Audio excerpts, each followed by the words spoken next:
Thanks for staying with us on Newsline. To Newsline proper, our first story is about a woman, Haja Falmata, who braved the odds to stay put when every inhabitant of her community, Dekwa, Borno State, fled for safety following constant attacks by Boko Haram insurgents. Sounds like fiction, right? Why did she stay, you might ask? Well, let's hear the full story from Mohammed Abubakar.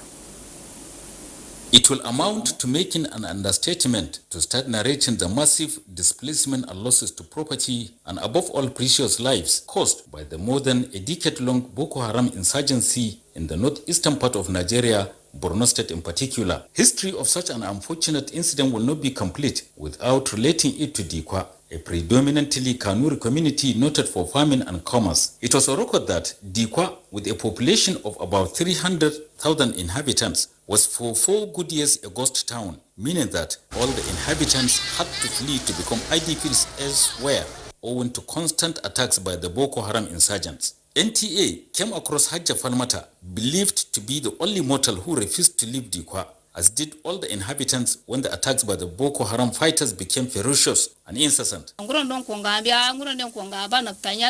Well, it is a fact that even when everybody in the town was fleeing for his safety and that of his family, I stayed back and refused to heed to the advice of all those who matter to me, for the simple reason that fleeing will not insulate me from suffering the discomfort brought by the insurgency, so I stayed back. How did she survive cohabiting with the insurgents who took over the town?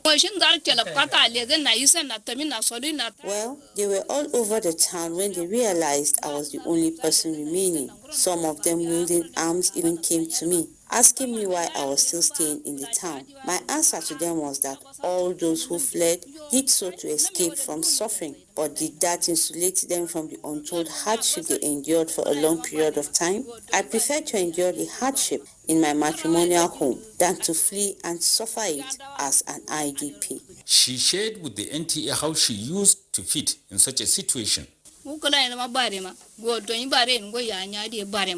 As I was feeding myself, even before the attack, I was actively engaged in farming all year round, so I had enough in reserve to feed. More so, when my uncle, who initially pleaded with me to flee with him and told him no, he, out of pity and empathy, gave me 1 bag of guinea corn to manage my life, and the rest is history. She speaks on why she refused to flee even when she had the chance, as did others, including her immediate family members.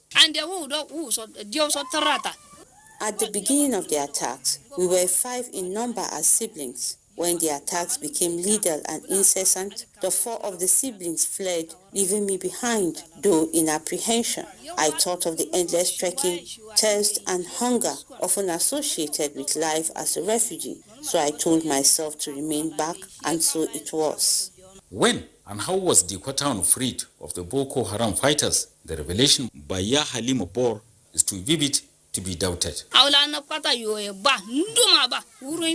For weeks, the Boko Haram fighters heard from the grapevine that the military was closing in on Dikwa with heavy arms from 2 different directions that we later learned to be Gambolu Axis and Maiduguri. That made them apprehensive and jittery. The second factor was acute shortage of supplies necessary for human survival that were lacking then in Dikwa. That was how they moved out of the town in droves, resulting in its eventual liberation without a shot being fired. This is a very interesting story, and I must thank Mohammed. That woman is an Amazon. She's fearless. She's 1 in a million. Her doggedness is unmatched. We celebrate her. Now, moving on, the seasonal roadside roasted maize or roasted corn business is regarded as an exclusive preserve of women and the young. And so it becomes strange when an old man ventures into the business. This is the case of a 63-year-old father of 4 in Makurdi, whose expertise in the sale of roasted corn has brought him awesome patronage. Well, Blessing Omechi Ebute visited the sport, and here's what she brought back. The month of August always always witnesses abundance of maize and women hawking boiled maize or roasting it by street corners. However, it becomes strange when a man is involved. 63-year-old Jaga Godwin, a father of 4 and a hired transport officer with the College of Health Sciences, Makurdi, is this man. He says to meet up with the present economy realities, he engages in the roasting of maize after close of work with his daughter by his side. He explains that the business is lucrative and that he makes about 4,000 to 5,000 naira every day. You know, I have to also join with my labor, which I used to labor here in the school here. I have to add something on it so that I will get what I can feed my family. So I started this thing. I asked my daughter to come and be aiding me. So she came and she started aiding me. Look at her here. She started aiding me. I used to help father.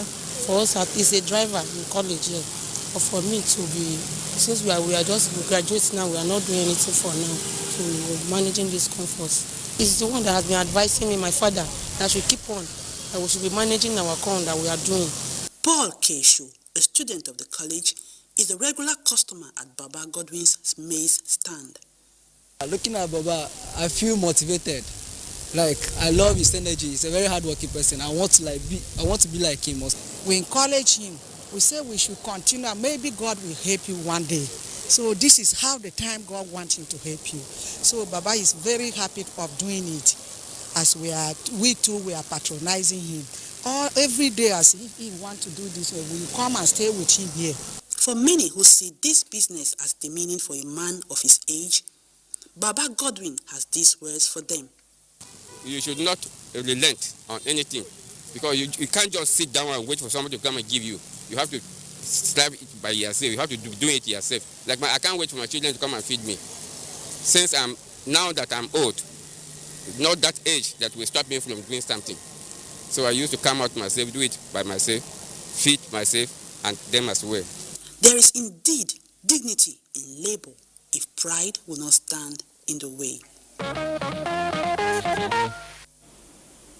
Thank you, Blessing. But really, this is a challenge to we, the young ones. Age shouldn't be a barrier. Once you birth an idea, do not be ashamed. Just start. Let's flip our social diary. The ultimate ambition of every public servant is basically to retire from active service in good health after putting in 35 years of selfless and meritorious service. Yes, actually. However, for Nebolisa Anako, it was double celebration as his retirement coincided with his 60th birthday. Gofan Shaji Ugwanyi reports that the retirement dinner held in his honor was not only colorful, but a success, judging from the caliber of dignitaries that graced the occasion. This dinner party is a testament to Nebelisa's legacy, with sumptuous meals and an array of drinks that delight the guests. The atmosphere is filled with joy and celebration, as those who know him best share stories of his impact on their lives. I saw him as a very good coordinator because he's the secretary of the next. Nebelisa's journey began at Christchurch Primary School and continued at St. Michael's Secondary School, where he laid the foundation for his future success. With a degree in civil engineering from Anambra State University of Technology and a master's in construction management from Ahmadu Bello University, he was sure destined for greatness.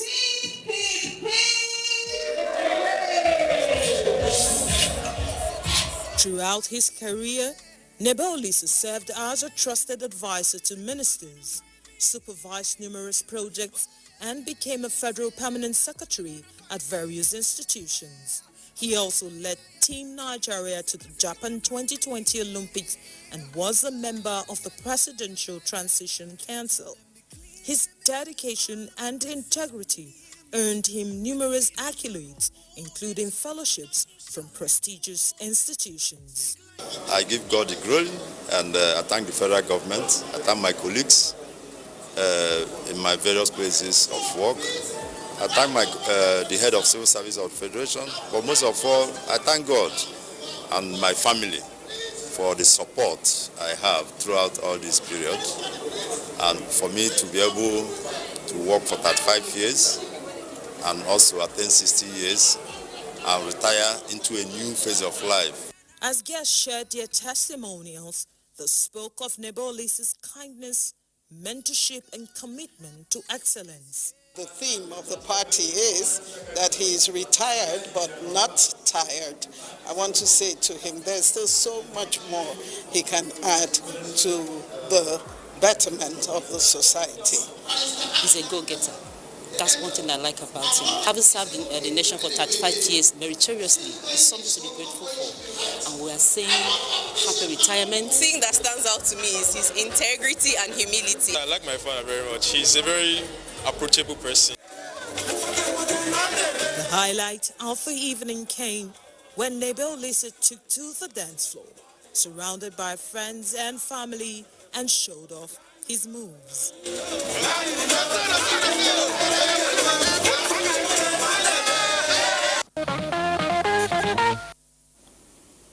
Congratulations to the celebrants, and we wish him all the best as he opens another chapter of his life. Another break is apt at this point. We will be back. Stay on the line.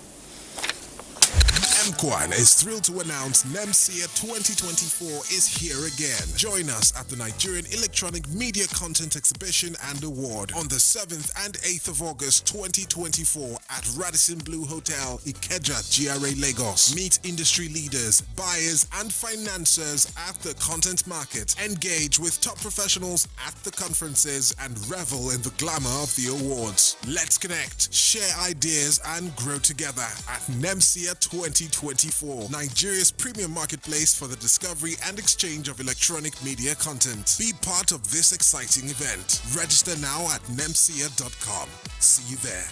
Sponsored by. Supported by.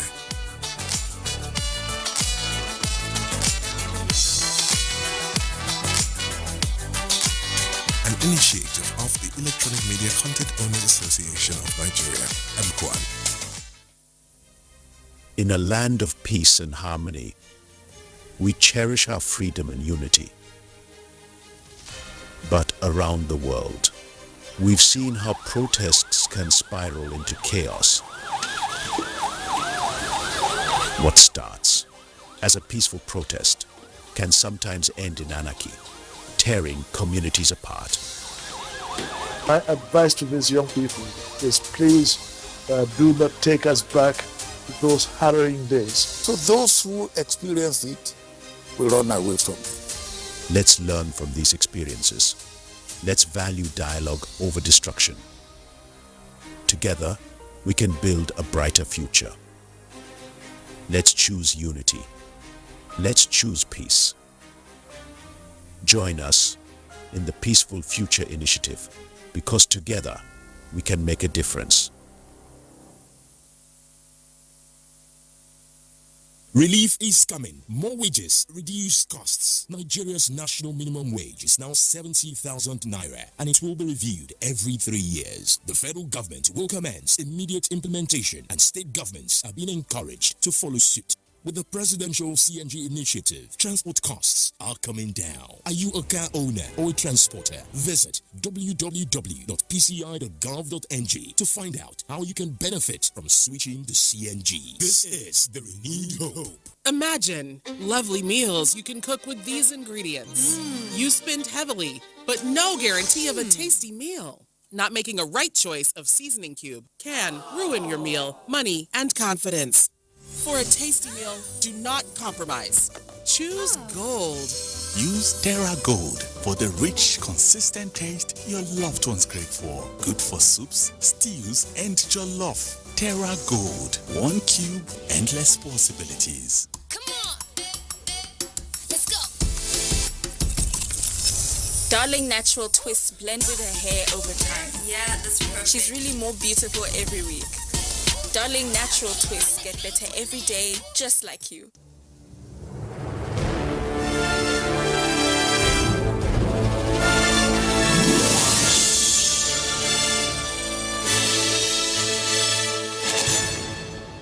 Terra Cube is available in beef, chicken, jollof, and shrimp flavors at attractive prices of 50, 100, 200, and 500 naira.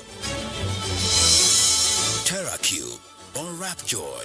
Unleash taste.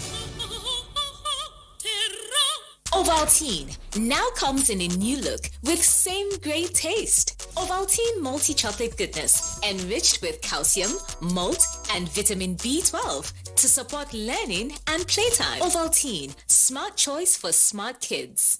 Nigeria is a country blessed with a rich history, diverse culture, abundant resources and talent, with a population of over 200 million people and the largest economy in Africa. Despite this potential, Nigerians and the Nigerian economy has been denied the gains and benefits in the advertising industry due to importation of foreign adverts, talents, and offshore production of advertisements. Our local talents hold the key to unlocking creativity, innovation, and entrepreneurship in the country. An empowered advertising industry will have far-reaching economic benefits. The Advertising Regulatory Council of Nigeria, ARCON, is embarking on a series of reforms by creating an environment that values and supports local talents and businesses. Nigeria can tap into this immense potential and become a leading player in the advertising industry on a global stage if we all join hands to support and nurture local talents.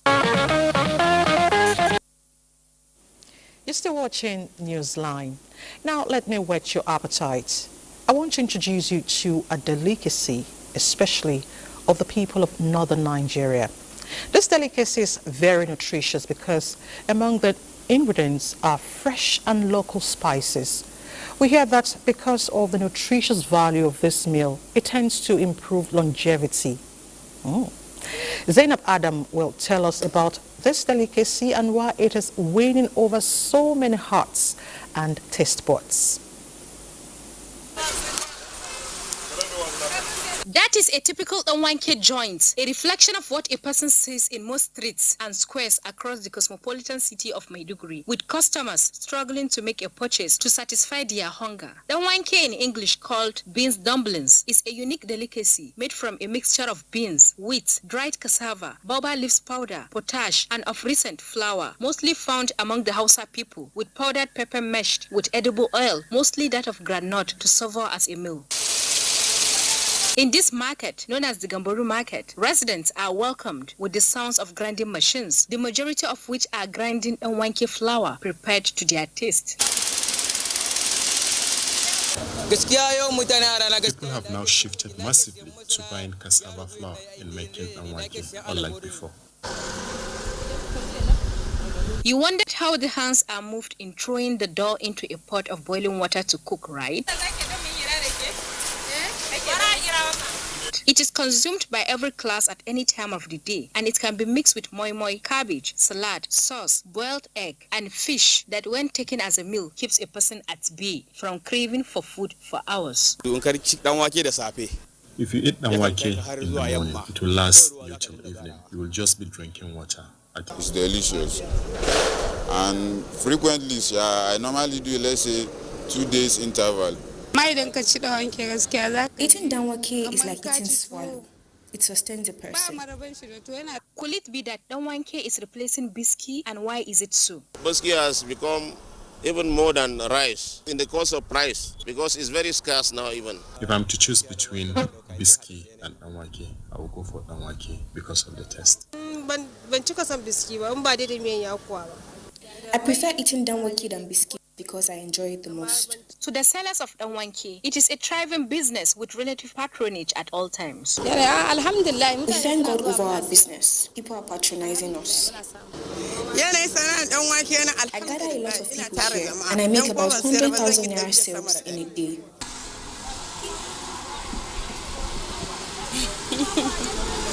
With every mention of Nwanke lies thousands salivating over its unique taste that is satisfying, making its consumers dove a heart for it and satisfying hunger. Well, for the fact that it can be eaten with fish and it promotes longevity, I am so game, and I think I'll be trying it sometimes. You should too, as well. Okay, our next story actually has nothing to do with your religion, gender or class. Now, when you hold grudges, your hands aren't free to catch blessings. But the impact goes beyond missing out on life's joy. It can actually affect your physical well-being. Malice could harm your health. Yet, many of us don't fully understand its toll. Experts warn that malice isn't just about negative energy. It's like a contagious disease, harming not only the person holding the grudge, but also those around them. Enoka Joy Iluebu delves into how the weight of malice can drag down your health and shares simple ways to let go. Over time, malicious acts have led people into committing crimes and harm against fellow humans. The dictionary defines malice as the desire or behavior that is intended to harm people or their reputation as a result of a hostile impulse or deep-seated meanness. It creates a sense of revenge.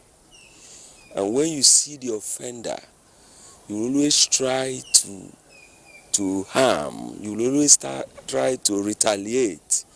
In such a situation and scenario, the harborer of the malice is not happy.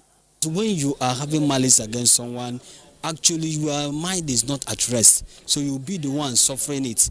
The person who may not even be aware that you're having malice with him or her will be moving freely. When somebody does anything to you, instead of bearing grudges or keeping malice, call the person. That's the best thing to do. As you are talking to the person, it's like you're unburdening your heart. And see, you find that something like a load is being lifted off from you. Why? Because you are relieving yourself. Although this definition refers to malice when implied or expressed, malicious acts investigations reveal have other side effects on those who indulge in it. Because when you are not happy, when you harbor bitterness, you can pray. So there's a hedge, there's a coverage, and that coverage is bitterness. Evidence also suggests that malice is linked to a lot of health issues people experience today. Malice causes a mental imbalance in somebody. And as a result, you find that you think more than you're supposed to think. When you see the person, you lose your sleep. You will not feel happy. Some hormones that are not supposed to be released in your system are being released, and that is the thing that causes your blood pressure to go up. Even your heart begins to beat more than it is supposed to beat, and sometimes it may skip a bit, which we call, it could be a tachycardia or bradycardia. To this effect, many say malice is an aberration, so should be put away as the effects are enormous. You know, it's actually really funny when you see a particular person hold grudges with 4 or 5 people, and you wonder how they do it. Do they actually sleep well? Well, now you know the implications. Just desist, say sorry, and let go. It's common knowledge that pregnancy can completely reset a woman, changing her into profound ways. Some women become more assertive and demanding, while others find their routines fundamentally altered. Yet, when a pregnant woman defies the odds and engages in active sports, she transforms into a superwoman. Though it's not uncommon for pregnant women to continue with athletic pursuits, but stepping into a boxing ring takes it to another level. Celestina Ekele from Kogi State exemplifies the length women can go to achieve their dreams. But who could be our opponents? Let's find out from Jonathan Omajali. The sight of Celestina Ekele at a gym in Lokoja with her 2-month-old daughter drew curious eyes. She didn't appear to be someone ready to participate in any of the gym's sporting activities. It was only after she finished breastfeeding her baby that we understood her purpose there. She had come to box.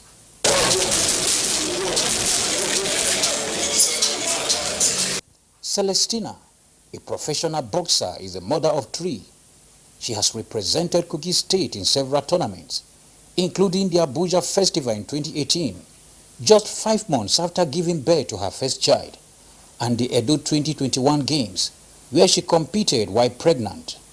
Remarkably, She successfully gave birth while also winning medals for the state. In 2018, that was Abuja Festival. Then I already got married then. I was carrying 5 months baby, my firstborn. He said, I might try, I can do it. I said, people that are doing it, they are no more than me. They are a woman like me, they don't have 2 heads. I had the mind I can do it. And I said, okay, I should train towards it. And I trained. By God's grace, when I went to Abuja, that was my first outing, though I was a novice then. By God's grace, I won a medal. As it turns out, her husband, an Olympian, is also a boxer and her coach. Her father-in-law has also raised 3 Olympians, and together they train her and support her dream of reaching the pinnacle of her boxing career. I've gone to an Olympic in Beijing Olympic. I was in Beijing Olympic. When it comes to training, we don't do husband and wife in training. Okay. We don't do father and daughter in training. Okay. But when we are out of the ring, out of the training, you can do daughter, you can do husband. Okay. When me and my husband is sparring, my coach, I don't call him my husband, my coach is sparring. Yeah. I don't look at him like a husband, I look at him like a coach. Very hard working, ready to take instruction, and that's what boxing is all about. The only place she was lacking was an advisor who tells her what to do and what not to do, and I was by her. And when she went, she came back to me with a trophy. Celestina's only frustration is the lack of support from the Ministry of Sports, which she believes discourages young girls like her from pursuing their boxing dreams. We cannot just leave the event, leave training, go home, eat gari, tomorrow we'll come back to training. It's not done now. The strength will not be there. But when they encourage the children, they encourage us, the athletes, Abba. We'll try our own. If they try their best, we'll try our own best and we'll bring more medals to the state. She dreams of competing in the Olympics just like her supportive husband and coach, who says it is impossible. I guess you wouldn't want to mess with that family thread carefully. Celestina is a wife, a mother, and a boxer. Her story is a message that you shouldn't let your dream die. Thank you, Jonathan. We are winding down gradually. Let's take another break. We will be back to stay with us. Glad to know you're still there. As the saying goes, time and tide wait for no one, and this profound truth applies to even the most intangible phenomena, like plastics. Recognizing the unending danger plastics pose to our environment and Mother Earth, world leaders are gearing up to eliminate the threats by transiting from fossil fuels to net zero by the end of 2024. And Nigeria is also ready for action. Single-use plastics, often made from fossil fuels, high or low-density polyethylene, are a significant part of this issue. However, the federal government's recent decision to ban single-use plastics has received mixed reactions from the public. Mina Daniels captures the essence of this ban and its implications.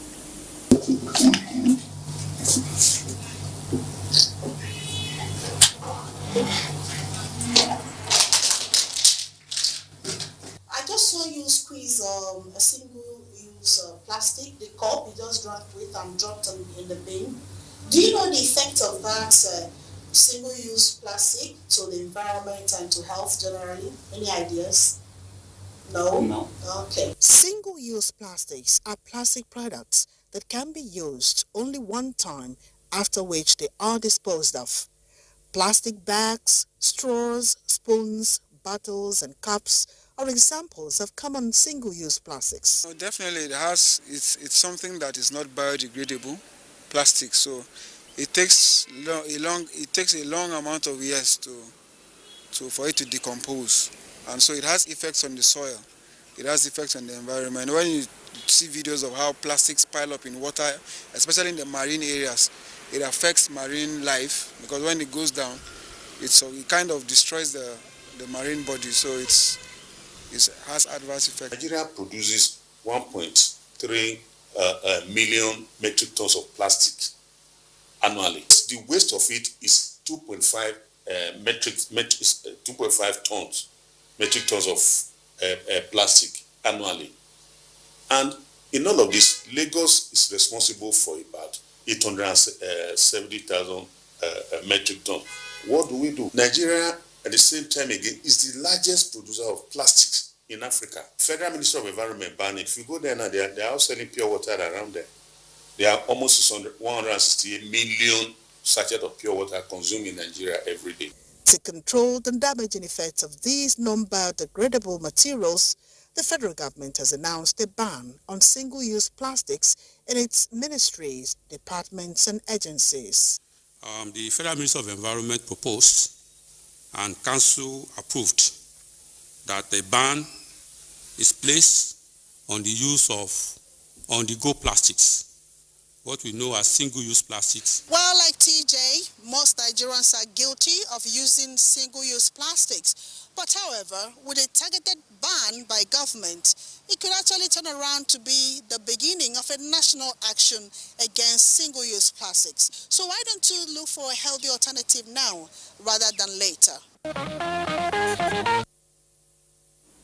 Well, the good thing is it's a global action, so transiting from fossil fuel to net zero is actually a good one that we must align with, since it's already a call to action. Now, water is life and has no enemy. In fact, it has great therapeutic power. But some water are said to have certain miraculous qualities, holding a special place in the hearts of millions. Such is the story of Zamzam water, one of the most cherished symbols of the sacred mosques in Mecca and Medina. Every pilgrim to Mecca is captivated by its allure. Let's join Jamilu Ibrahim as he takes us on a journey to uncover the wonders of this extraordinary water and why it holds such a special place for millions of Muslim pilgrims around the world. The Zamzam well, called Bi'ru Zamzam in Arabic, is located 20 meters east of the Kaaba, the holiest place in Islam. Surprisingly, the inexhaustible well is located at only 31 meters underground. According to Islamic narratives, the well is a miraculously generated source of water which opened up thousands of years ago. It was found by Hajara, the wife of Ibrahim, the mother of Ishmael or Ismail. When he was crying out of thirsty and hunger, and she has nothing to offer, she went round Safa and Marwa looking for water. On her arrival back to his place, she found that the place that he was shaking his legs, water come out of it. And she was saying, Zam, Zam, Zam, be pure, be pure, be pure, in her language. That was the beginning of Zamzam. The Zamzam water is colorless and odorless, but has a distinctive taste with a pH of around 7.9 to 8. The Zamzam water is pumped with special pipelines to keep unique qualities of the spring, using the optical fiber technology and high-tech systems. The water is delivered in 2 sacred mosques in containers, as fixed drinking fountains are found inside and outside the mosques. About 2 million disposable plastic cups are provided daily for this purpose, as periodic cleaning and sterilization of the containers are carried out to maintain purity and safety of the water. Also, containers for transportation of the Zamzam water in a backpack have been added to deliver the water to the crowded places. This is in addition to the provision of the filtered water in bottles to the pilgrims. The Zamzam water is transported to the holy mosque of the Prophet in Medina in tankers, having certain technical performance. The water is obviously one of the most attracted holy things to millions of pilgrims who visit Mecca and Medina each year to perform Hajj and Umrah, as they keenly and passionately drink it excessively. That is the water we drink at all times. Since when I arrived in Saudi Arabia, I have stopped taking any water besides Zamzam. The spiritual benefits of the Zamzam water have been confirmed. The Prophet ﷺ mentioned the significance of Zamzam, saying that the water of Zamzam is beneficial for whatever purpose it was taken. So if you take Zamzam for medical purposes, it will be effective. The amount of the potable Zamzam water provided daily in the holy mosque of Kaaba fluctuates within 700,000 liters, and the figure reaches 2 million liters during the Hajj season. Water is indeed life. Let's take our last break, and when we return, we will tell you what's next. A friend is the nicest thing to have and the nicest thing to be. Ultimately, friendship is knowing that even when you feel alone, you're actually not. Unfortunately, I can't say whether the subject in our next story is truly a friend or a foe. When Mr. Collins fell ill, he was filled with hope and relief when his friend visited him. What happened next is something you will hear from our correspondent, Arnie Daniels. A friend in need is a friend indeed is a saying that connotes the importance of having a good friend come to your rescue in dire situations. So, when 35 years old Collins Emmanuel laid very sick on his bed, unable to move his body, he however felt a bit relieved on seeing his best friend, Kehinde Ganiyu. But the story wasn't what Collins Emmanuel expected. While he was sleeping, he just used his knife to cut his throat. Cut the throat of this man, removed the throat, and he left him there. Then he went into the bush where he kept all this voodoo something. Then he now burnt this throat. He dried it. He said he dried it first. Then he now burnt it. Then he now added other things to it and put it in the soap to make what we call osole. He said he made it to make osole, for ritual. Can you imagine that? Kehinde Ganiyu agreed to committing the heinous crime and says he has been a herbalist from childhood, a trade he inherited from his late parents. Kehinde also informed me that Collins Emmanuel was his fourth victim, and he harvested their throats and hearts to prepare black soaps for cybercrime boys, popularly referred to in our local parlance as Yahoo boys. And for each soap, he charges them 500,000 naira. Being more inquisitive, I asked Kehinde if he has a family. Kehinde says he had a wife and 2 children, but do not know their whereabouts. I will have used my children if God has instructed me to do so. I wanted to do this one for myself before the police arrested me. Baba, that's the way they cut the throat. You don't feel like you see blood. You don't have conscience. You don't feel bad. I only realized what I did after killing my victim and affecting their throats and hearts. Kehinde blames his action on the devil. What we recovered from him is 4 different blood-stained knives, 1 chisel, 2 girls, 1 wooden traditional pot containing black soap, 2 local sponges with black soap, 1 wooden traditional tray of moifa, 1 wooden box, and some local charms. With the blood-stained knives close to Kehinde, I maintained a very reasonable distance away from him. Yes, I did, because who knows, the devil might still be standing close to him. Quite unfortunate. We will follow up on that story and bring you updates. Now we must go. Our offering is exhausted.